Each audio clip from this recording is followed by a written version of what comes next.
Good afternoon. Oh, sun is shining. It was raining then a moment ago. Summer's finished, I'm afraid. It's all over and done with. Bar the shouting. Just back from hospital. Another pint of blood, that's 11 now. So, we're getting there, it's coming down bit by bit by bit. But, I'm going to tell you about a story, and that's normal about a story, I don't much more. And also let you see my head. It's coming along. As you can see, I've added what looks like hair, but it's brass.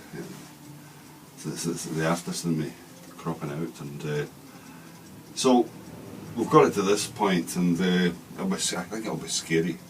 I hope so anyway. But I just joke around with it, bits and bobs and whatnot, and we'll get there. What it'll end up with, well, I don't really know. Nobody knows. It depends what's lying around.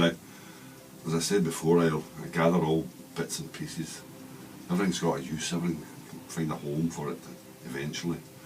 And so I'll do a little bit more to it. I'll put the eyes in. Got a couple of pieces of lead here that I'll shape off and pop them in. Well, I think so anyway. We'll have a look and see how it looks. But the story I'm going to tell, well, I was at the church there doing a bit of work for them. Oh, it's a battle. Pitch pine. Oh, dear. Hard as softwood going. And, but we got there. Removing pews, re-establishing them, and basically pew boards and shifting things around about, and eventually we got to the end of it the other day there. But this is where the interesting bit comes in. I was sitting outside having a smoke the other day there in the afternoon. The sun was shining, it was quite nice, and a lovely little spot there, like, you know, it's very quiet, peaceful. And so painkillers and smoke, can't beat it. When I heard this noise, I said to myself, what's that? I've never heard that before. In all my life I've not heard it. And it was obviously coming from a distance. I went, oh, and then I looked up, and I didn't know what this bird was, but I could see it was getting harried big time by buzzards and looked like crows and whatnot. But it was a very vocal, and I'd never heard a big bird, or certainly bigger than buzzards anyway. And I was saying to myself, what is that? I've never heard the likes of it. I couldn't really see it. It was quite a distance away, but I could tell that it was of a fair size, and the noise, it was very vocal. And something, as I say, I'd never heard before. So I came back and I had said to the good lady, I said, I've seen something strange the other day there. I said, I don't know what that bird was. I said, it looked like, you know. Well, this happened, the news was on. And up came this little thing about S.N.H. releasing 3 young golden eagles down Muffet Way the previous day or so. Trying to reintroduce S.N.H. What can you say about them? Dear God. 1.3 million. 1.3 million this has cost. 3 birds taken from the wilds of Scotland, taken down there, and they can't rear them. They've obviously built a bloody big flight for them somewhere down there. That's probably where a chunk of the money's went. And there's quick to tell you that they'd only handled them when they took them from the nest and when they released them. So this is interesting, you know. And I don't know what, they didn't say what particular age they were, but they'll probably be at least 3-4 months old, maybe more, I don't really know. But they're of an age where thing would. But amazingly, to me straight away, of course, I goes, they've released these birds. What are they going to do with them? I was reading a bit about, there's an article in one of the Twitter feeds. They're going to support them. We released them in an area where there's rocks and bits that they can sell. So this is getting bloody better. I can't remember the person who was in charge of it, like, you know, but or a he or a she, I can't remember, but I said to myself, oh dear, this is getting worse. How do they actually think that these birds actually learn how to hunt, kill, feed, the whole bloody business, if there's no parents there to show them? Because obviously in a flight they've been throwing stuff in, and these birds are obviously, they've came on the back here fine, but they've released them with no absolute clue. They haven't got a clue what they're going to, they hope they're going to. And the interesting bit was, we're going to support them, they said. Because, like, you know what that means? That means they're going to bloody feed them. Now, what do you do with these people? They're bloody mad. So, suddenly I looked at this and I went, ah, that's what I seen there the other day. That's what I was in the bloody sky. It must have been a golden eagle, a young golden eagle. And that's at Hopeton Estate, that's now at Hopeton Estate, so released down in Muffet and down the borders there, it's no jig time for a thing like that to get up here.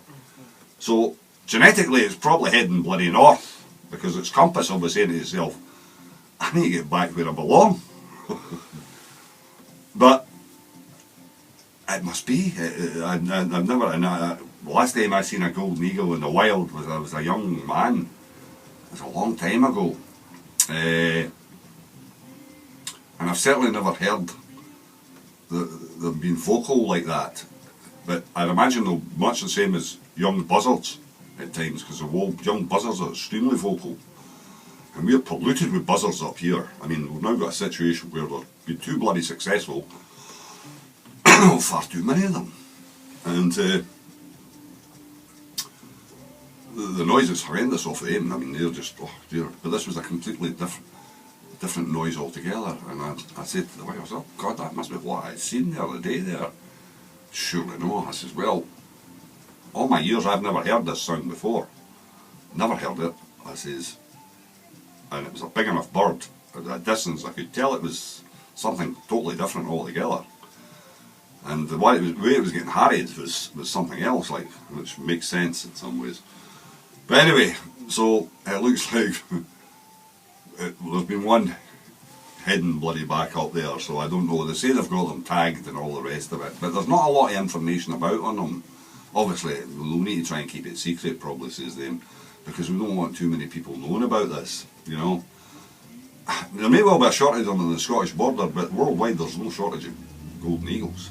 And even in Scotland, the north of Scotland there's enough golden eagles about them. A while back they reintroduced the sea eagles in the west there too, and I think that's been pretty successful and all. So I mean, but there's habitat there. There's areas. Down here, it's too populated, far too populated. Too much bloody motorways, roads for a start. Like a bloody scalped, more than anything else, flattened on the bloody road, right? So it seems to be another one of the S.N.H's brilliant bloody schemes to waste our bloody money. Who dreams this up? I really don't know. Like, you know, it was similar to, they were on the estate there a while back there, creating scrapes for the great crested newt.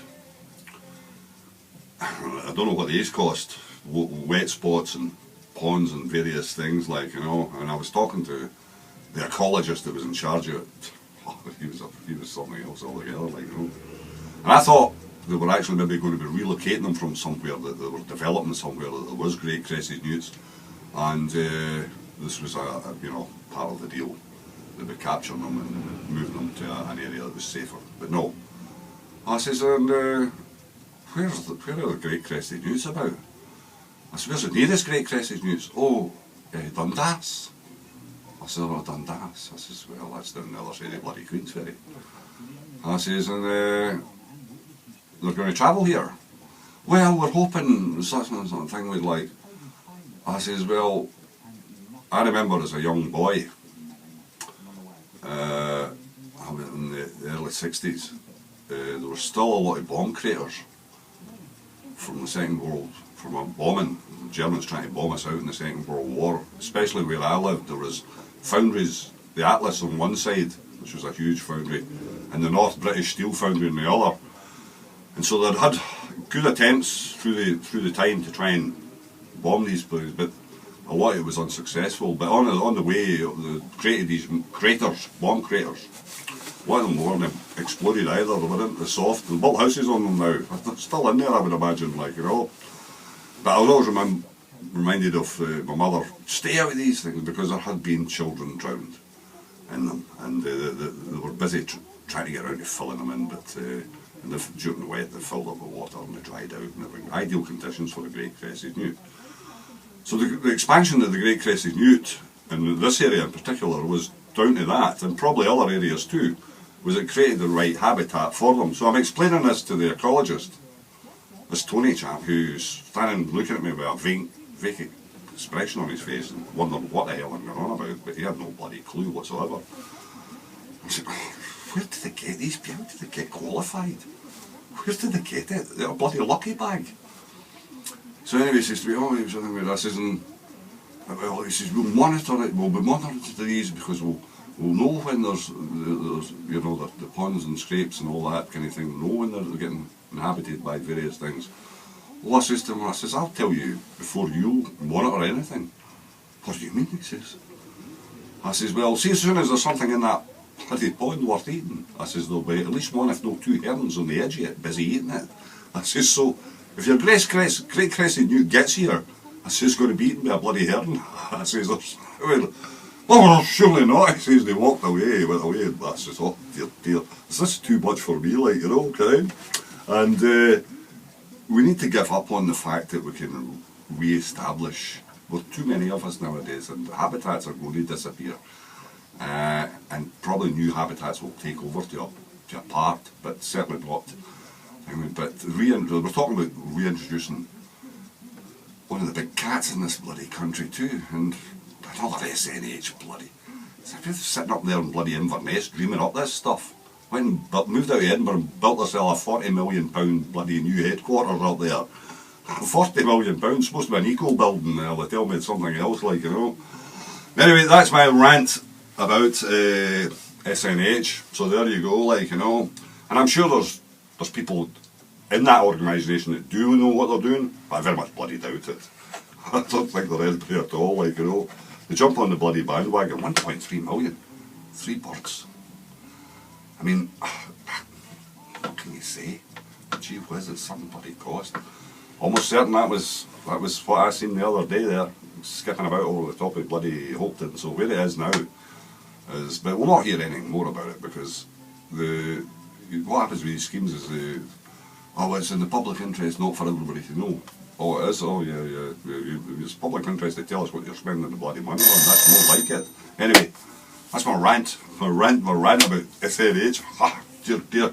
And if you lose your head is what it's all about. Maybe I'll maybe take this one off and put that one on. Right, we'll catch you later. Cheers.